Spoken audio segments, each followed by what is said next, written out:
Today, we're talking about something that's often overlooked, especially when life is moving at full speed, as it often is for me. Rest. We're looking at rest as resistance, and I'm not just talking about sleep, but the power of the pause, the strategic act of reclaiming your energy, your clarity, and your boundaries. Welcome to Episode 17 of Making Mel, Health in the Hustle. This podcast is a place where motherhood meets muscle, ambition meets exhaustion, and figuring out how to prioritize my health journey into the insanely beautiful chaos of a busy life is what I talk about. Some days it'll look messy and other days flawless, but no matter what kind of day I'm having, I can assure you I will always tell the truth and do my best to give you some good ideas and insight to help you prioritize your own journey.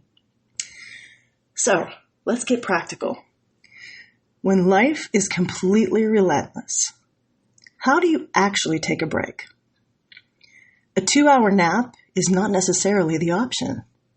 So here are some ways that you can fit rest into even the busiest days.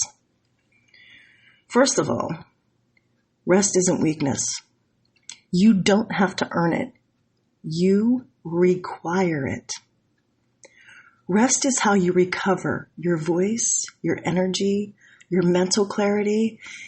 And in order to recover, some of us need a strategy. Every lifter knows that growth happens in recovery. And the same is true for your mind, your heart, and your hustle. You need to retreat at times and renew so that you can do all the hard stuff. As a PhD student, there is so much work to do that sometimes rest can feel like slacking. So there's a lot of guilt attached to that. Let's name that, okay? Guilt. It creeps in when you rest, and moms have it in spades. Graduate students do too.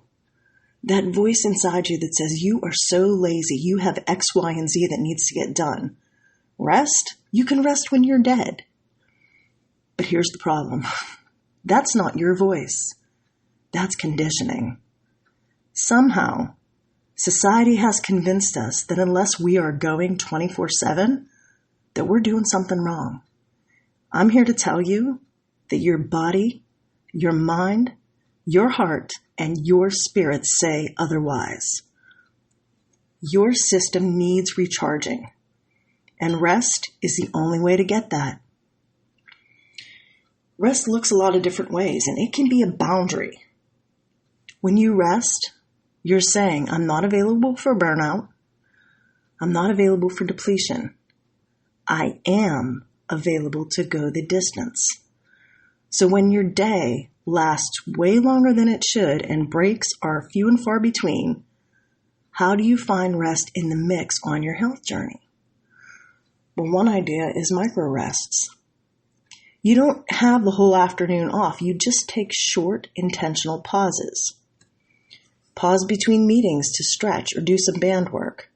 I keep my bands right by my desk and I use them throughout the day because they help me refocus.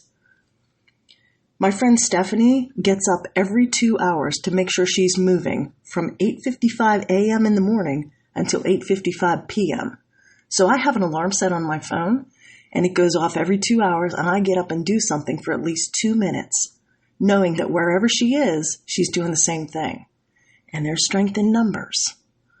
Now, what I noticed since I started doing that is that my focus, my product, and my efficiency is even better as a result. Another option is taking 3 deep breaths before responding to a stressful email. If you haven't tried box breathing, I highly recommend it. It helps to reset your nervous system. Listening to a favorite song for 2 minutes.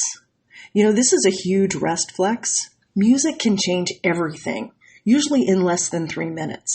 Even 60 seconds can help your nervous system chill out. Those are all micro rests. They're little bursts that help to reset you, and they are pure gold. You also have active rest. Rest doesn't always mean stillness. It can be activities that shift your focus and can restore your energy. Go for a walk, especially in nature. There's a grounding thing that happens when you spend time outside in the elements. I don't know how to explain it, but I know that it's real because when I do it, I feel differently. Try some gentle yoga, Tai Chi, or just dance in your living room. Or pick a creative hobby like doodling or gardening or even painting. That's one of my go-tos. I love to paint. I'm not super good at it, but things look like they should whenever I finish. And it helps me to get some rest. It renews me. So it's good all the way around. Growth happens in recovery, not the grind. Digital detox is another area where we need a lot of work on that one. Screens totally drain us and we are surrounded by them all day long. Unplugging, even briefly, is a radical act of self-care in the universe that we live in. Just try by setting a timer for 10 minutes and put your phone somewhere in another room and don't touch it for those 10 minutes. Or use do not disturb mode when you're having a meal with your family. Or, this one's really revolutionary. Designate one evening a week as tech-free and don't have any technological things happening. TV, phone, any of it. See what happens. I want you to notice how your mind and body respond. I think you'll see a difference. I know that I have. Social rest is another area where taking a break can really recharge you. Sometimes people just need a break from people too. And it's okay to say no, to take time to take care of yourself. Spend time alone, even if it's a short walk. Create boundaries around your availability. Don't respond to texts right away. It's okay to protect your energy. And I'm speaking this as much to myself as any of the rest of you. Because let me tell you, over the last 5 days, things have gotten really crazy in my life. And I stepped into the gap for as many friends as I possibly could in a really tough situation that led to a slew of my friends being hurt by a big company. It prompted me into care mode because that's my natural state. So Friday afternoon is when the whole thing started, and I am just now coming out of it. And my friend, Coach Val, was hugely wronged, and I decided to lead the charge in rallying the wagons for her. Now, none of my other stuff slowed down. I still had papers due. My meal plan still had to be taken care of and executed. My schoolwork still had to be done. I still worked. And I had this whole other project that took on a life of its own.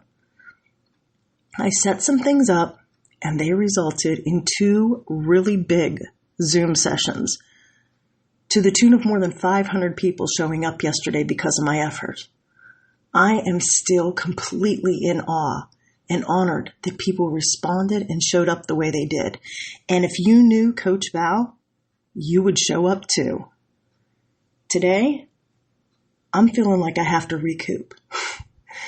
So I'm going to do just that.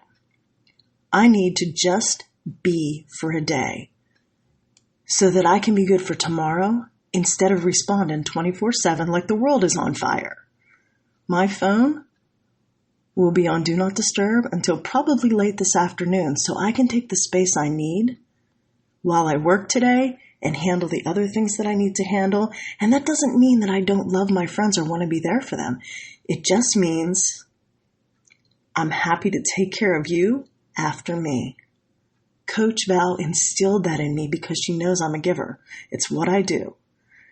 And it takes one to know one. So mental rest is another area that can really help you. If you give your mind a break from problem solving and planning, it can make a huge difference. Whether it's meditation or journaling your thoughts to clear that mental clutter, every night I do a download of my brain on paper. Part of it is so I can sleep at night, because otherwise, every minuscule thing that I need to do screams in my head the second it hits the pillow. The download quiets my brain. I have also found that other things other than work, end up on my list during the day. If I take the time to put things down on paper during the day that happen to cross my brain when I'm in the middle of something else, it quiets my brain down and helps me remain focused. That keeps my mind at rest when it really wants to run every single direction. Do something that maybe requires little mental effort, like puzzles, coloring books, or maybe just daydreaming for a minute. For those of you who are lucky enough, like me, to live close to the ocean, go sit and watch the waves. For me, there is real peace in that. It gives my mind rest and space. Sensory rest is another often overlooked area. If you can reduce the sensory input to soothe your system, it makes a huge difference. And it's easy. Just sit in a quietly, dimly lit room. Or I had a friend in the last week who mentioned she does her dishes at the end of the night by candlelight, which is hugely appealing. Just thinking about that creates a delicious calm. Use noise-canceling headphones when you need more quiet time.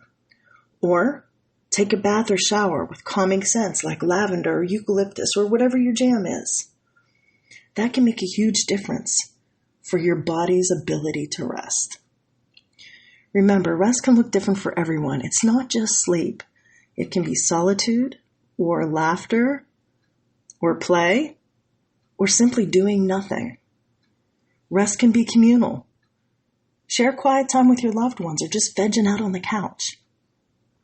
It can be creative, making art or listening to music, or even planning your daughter's 16th birthday staycation, if that's not stressful for you.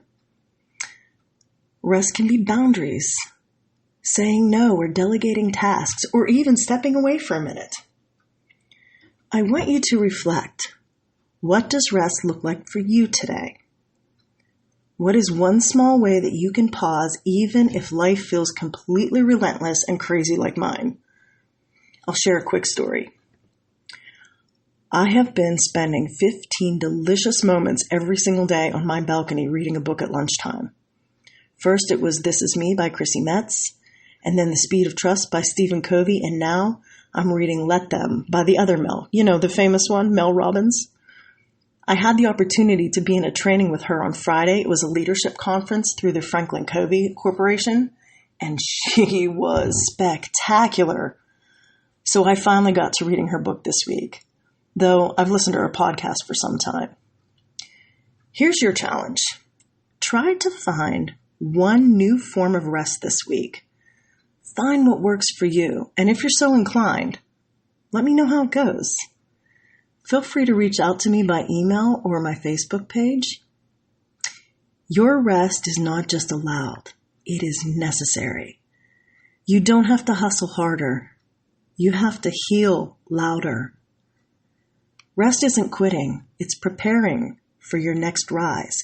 And you can't rise if you aren't rested. You are allowed to be strong and soft. Rest can be your rebellion against all the hustle that you carry in life. Your health journey cannot lead to success without it. So next time, we're going to be talking about how a setback is a setup for a comeback. Until then, onward and upward, my friends.